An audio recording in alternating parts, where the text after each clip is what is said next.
നമസ്കാരം. ഓ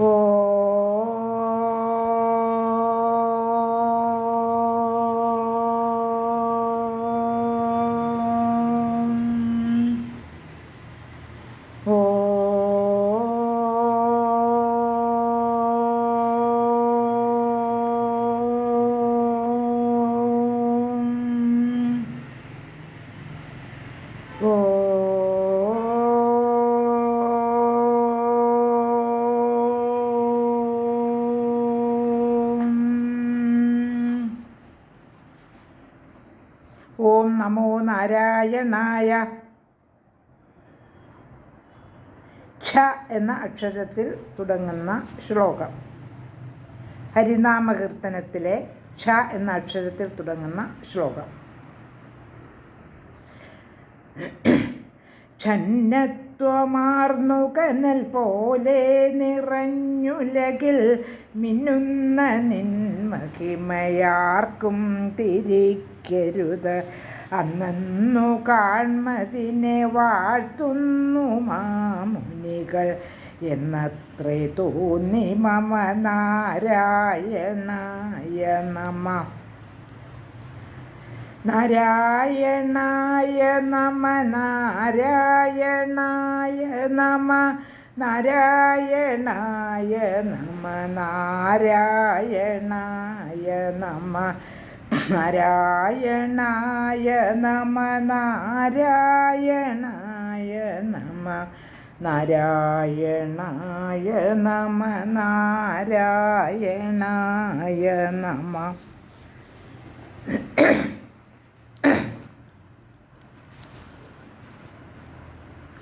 ഛന്നത്വമാർന്ന കനൽ പോലെ ഉലകിൽ നിറഞ്ഞു മിന്നുന്ന നിൻമഹിമയാർക്കും തിരിക്കരുത്. ഈ ലോകത്തിലെങ്ങും കനൽ പോലെ നിറഞ്ഞ് മറഞ്ഞ് പരബ്രഹ്മത്തിൻ്റെ മഹത്വം മിന്നിത്തിളങ്ങുകയാണ്. ഇവിടെയും പറയുന്നതിലൊരു വിരോധമുണ്ട്. മറഞ്ഞ ലോകത്തിലെങ്ങും നിറഞ്ഞ് മിന്നിത്തിളങ്ങാൻ എങ്ങനെ സാധിക്കുമെന്ന ഒരു സംശയം നമുക്ക് തോന്നാൻ സാധ്യതയുണ്ട്. അതിന് പക്ഷേ നമ്മളൊരു സമാധാനം കണ്ടെത്തണമല്ലോ.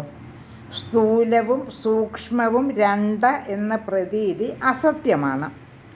എങ്ങും വ്യാപിച്ചു പ്രകാശിക്കുന്ന ആ ചൈതന്യ സ്വരൂപമായ ബ്രഹ്മത്തെ അറിഞ്ഞു കഴിയുമ്പോൾ അനുപ്രസ്ഥമായ സ്ഥൂലത മാറിക്കഴിയും. സ്ഥൂലത്വം സൂക്ഷ്മത്വത്തിൽ ലയിക്കും. ഒരു വിത്ത് പൊളിച്ചു നോക്കൂ. ഉള്ളിലേക്ക് ചെല്ലും തോറും സൂക്ഷ്മതരവും സൂക്ഷ്മതമവുമായ ആ വിത്ത് തീരുന്നത് കാണാം. ഒടുവിൽ സത്ത മാത്രമായി അവശേഷിക്കും. ആ സത്തയിൽ നിന്ന് ഒരു മഹാവൃക്ഷമുണ്ടായി വരുന്നു. ആ മഹാവൃക്ഷം എവിടെ സ്ഥിതി ചെയ്യുന്നു?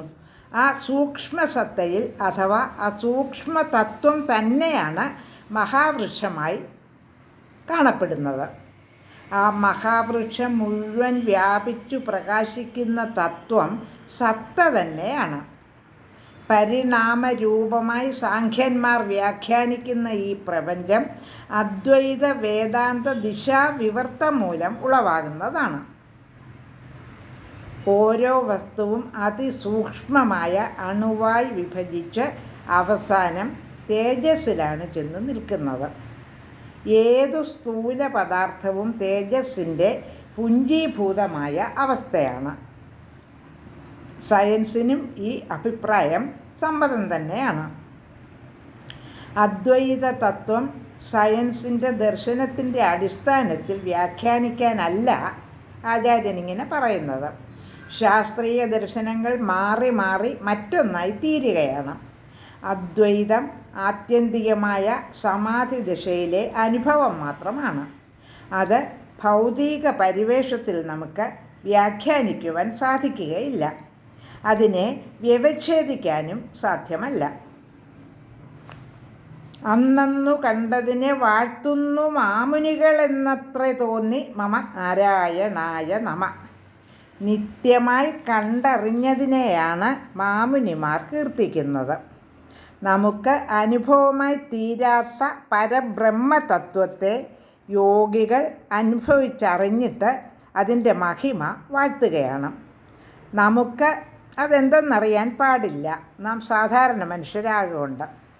ആ സത്തയെപ്പറ്റി പറയുന്ന ഭാഷ പോലും പരിമിതവും നാനാത്വ സംബന്ധിയുമാകയാൽ ആപേക്ഷികവും നശ്വരവുമാണ്.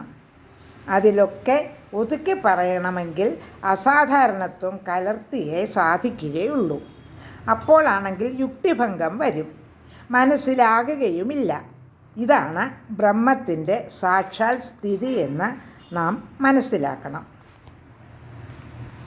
ശ്ലോകം 38 ഒന്നുകൂടി പാരായണം ചെയ്യാം.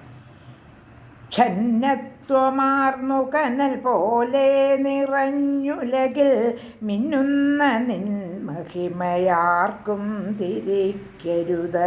അന്നു കാൺമതിനെ വാഴ്ത്തുന്നു മാമുനികൾ എന്നത്രേ തോന്നി മമ നാരായണായ നമ.